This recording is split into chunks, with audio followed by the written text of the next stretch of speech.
meet because it is really on the ground, it is happening. Madam Speaker, whether it is by default or design, the transition from, is it junior or whatever it is called, to senior, Madam Speaker, was never done properly. One teacher per school, no classes. The Ministry of Education on their own, said that almost 200,000 students have not transitioned to junior secondary school. Where are those students? They must be tangatangering in the cities and the villages, Madam Speaker. So, Madam Speaker, if this matter is not arrested as fast as possible, the crisis could get bigger than this, Madam Speaker. Madam Speaker, there are sectors in this country that you can experiment with. But there are sectors also that you cannot do experiment on it. The education sector is an example, and the health sector. Because those things affect the ordinary citizens.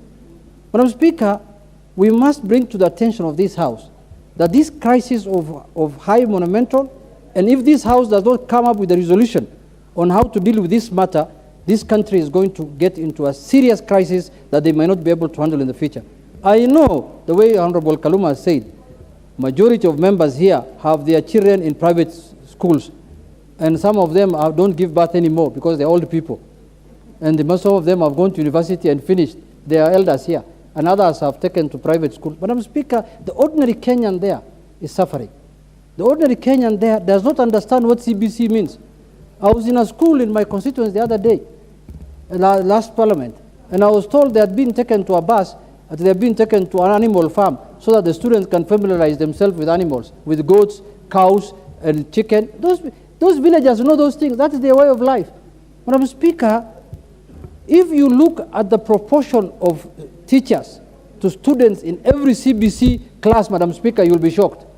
So, Madam Speaker, I want to urge from both sides of the House that we must take action as fast as possible. And I think, as the chairman has said, a solution might not be to go back to the 844 system that we all went through, even though that was the real CBC, Madam Speaker. This CBC, we used to make aeroplanes with papers. You remember, Madam Speaker? Unless you are, I'm sure you are young, you are not old, Madam Speaker. So you remember those things. So, Madam Speaker, if action is not taken, I'm repeating for the last time in my conclusion, Madam Speaker, let me not say that, but action must be taken and Kenyans must be saved from this issue of CBC once and for all. Thank you, Madam Speaker. Thank you for keeping